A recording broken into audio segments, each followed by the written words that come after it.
Shri Venkateswara gold తాకట్టులో ఉన్న మీ బంగారాన్ని విడిపించి కొనబడును.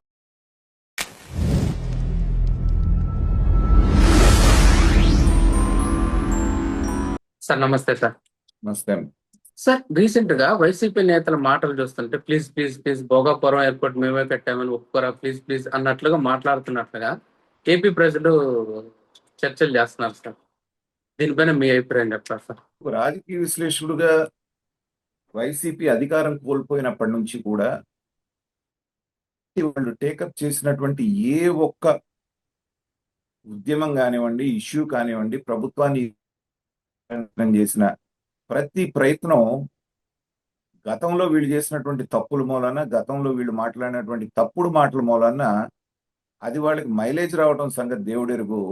వాళ్ళని నవ్వుల పాలు చేసి మీమ్స్ మెటీరియల్ గా తయారు చేస్తారు.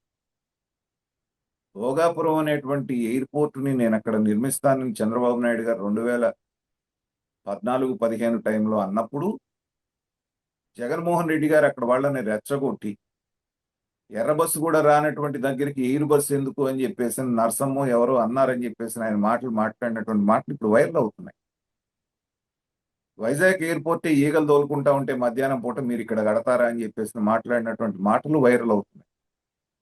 అవన్నీ అక్కడ ఉండగా నేనే చేశాను భోగాపురం అనేటువంటిది మాట్లాడటం అనేటువంటిది ప్రజల దృష్టిలో మరొకసారి నవ్వులు పాలవుతున్నారు.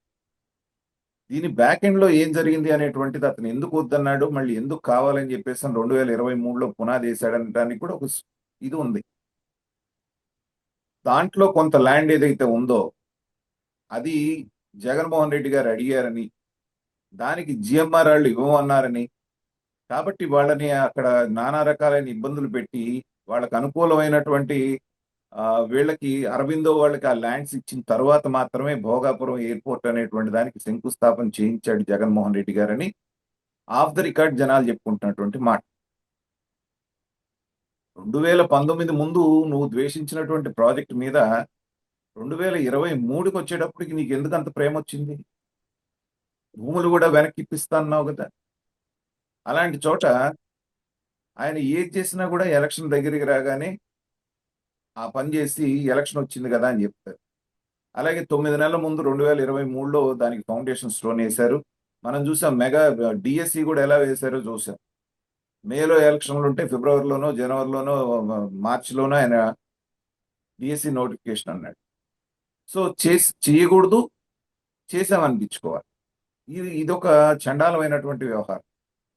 కాబట్టి ఆ తర్వాత 2024లో అఖండమైనటువంటి మెజారిటీ తోటి తెలుగుదేశం కూటమి ప్రభుత్వం వచ్చిన తర్వాత అనేకమైనటువంటి మినిస్ట్రీస్ అక్కడ ఉన్న చంద్రబాబు నాయుడు గారు తనకి ఏ శాఖ కావాలంటే ఆ శాఖ కోరుకునే పొజిషన్ లో ఉన్నప్పటికీ కూడా రామ్మోహన్ నాయుడు గారికి ఈ ఏవియేషన్ మినిస్ట్రీ ఇప్పించుకున్నటువంటి కారణాల్లో భోగాపురాన్ని ఒక కొలిక్కి తీసుకురావాలనేటువంటి భావన కూడా ఉంది. కాబట్టి బ్రహ్మాండమైనటువంటి ఒక అంతర్జాతీయ ప్రమాణాలు కలిగినటువంటి ఎయిర్పోర్టు ఒక 2 సంవత్సరాల కాలంలో దాదాపు 5,000 కోట్ల రూపాయలు ఖర్చు అయినట్ల అక్కడ సాకారం అవటం అనేటువంటిది ఏంటంటే, జగన్మోహన్ రెడ్డి గారు ముఖ్యమంత్రిగా ఉండుంటే తల్లకిందులుగా తపస్సు చేసిన ఇంకొక 5 కాదు 7-8 సంవత్సరాలు ఉన్నా కానీ అది పూర్తయ్యేది కాదు. ఎందుకంటే వచ్చే ప్రతి దాంట్లో నాకేంటి అనే మనస్తత్వం ఉన్నటువంటి జగన్మోహన్ రెడ్డి గారు ఉన్నటువంటి ఇండస్ట్రియలిస్టులని, ఉన్నటువంటి వ్యాపారవేత్తల్ని, సంస్థల్ని ఎలా తరివేశారు 2019 నుంచి 2024 మధ్యలో మనం చూసాం. ప్రత్యక్ష ఉదాహరణ అమర్రాజా బ్యాటరీస్. నిస్సిగ్గుగా వాళ్ళు వెళ్ళటం కాదు మేమే తరివేశామని సజ్జల రామకృష్ణారెడ్డి చెప్పుకున్నటువంటి వ్యక్తి ఇవాళ వాళ్ళు భోగాపురం కట్టాము, మేము కట్టేసేవాళ్ళం, మొత్తం మాదే క్రెడిట్ అంటే జనం మామూలుగా నవ్వుకోవట్లేదు. వీళ్ళకి పిచ్చి పట్టిందా, లేకపోతే ఎవరో పుట్టిన బిడ్డకి మేమే తండ్రి అని చెప్పుకోవటం ఎంత నీచంగా ఉంటుందో, ఇలాంటి వాటిలో అలా మాట్లాడితే అలా ఉంటుందని ప్రజలు రకరకాలుగా అనుకుంటున్నారు.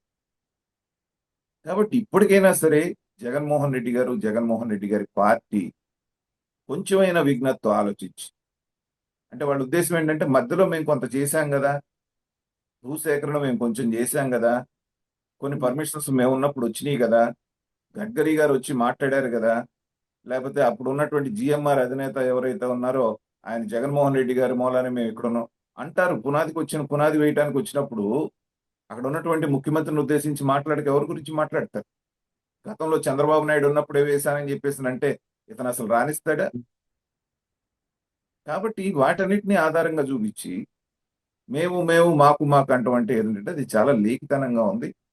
ఇప్పటికైనా జగన్మోహన్ రెడ్డి గారు ఆ పందా మార్చుకొని యథా రాజా తథా ప్రజ అన్నట్టుగా జగన్మోహన్ రెడ్డి గారు ఒకసారి మాట్లాడగానే అందరూ తానా అంటే తందానా అంటారు. పైగా పోనీ ఆ స్టాండ్ మీద నిలబడతారంటే ఆ వైజాగ్ లో ఉన్నటువంటి వైసీపీ వ్యక్తి ఆ వాసుపల్లి గణేష్ ఎవరో ఉన్నారు, అతను మాట్లాడుతున్నాడు. అసలు ఇంకా వైజాగ్ లో ఉన్నటువంటి మగపిల్లలకి ఎవరు పిల్లనివ్వరంట. పిల్లనివ్వాలంటే వైజాగ్ లో ఎయిర్పోర్ట్ ఉందా లేదా అని చెప్పి గూగుల్లో కొట్టి చూసుకుంటారంట. ఆ ఎయిర్పోర్ట్ లేదు కాబట్టి పిల్లనివ్వం. ఎంత చండాలంగా ఎంత నేల క్లాస్ తనంగా ఉందో అవి వ్యాఖ్యలు. అంటే ఎయిర్పోర్ట్ చూసి పిల్లనిస్తారా? వీళ్ళేమో క్రెడిట్ మాదని చెప్పి సంకలు గుర్తుకుంటారు. వాళ్ళ పార్టీకి సంబంధించినటువంటి వ్యక్తే అసలు ఇది చాలా అన్యాయం, దారుణం అంటూ ఉంటారు. కాబట్టి అయోమయంలో ఉండి వాళ్ళు అయోమయంలో ఉంటూ ప్రజల్ని గందరగోళం చేయాలని ప్రయత్నం చేస్తూ ఉన్నారు. ఆ ప్రయత్నం అనేటువంటిది వాళ్ళకే బూమరాంగ్ అయ్యి వాళ్ళనే ఇబ్బంది పెట్టేటువంటి పరిస్థితి ఉంది. కాబట్టి ప్రజలెవ్వరూ కూడా జగన్మోహన్ రెడ్డి గారిని కానీ వైసీపీని సీరియస్ గా తీసుకోవట్లేదు. కాబట్టి వాళ్ళు ఎంత పాకులాడినా క్రెడిట్ అనేది వాళ్ళకి దక్కదు.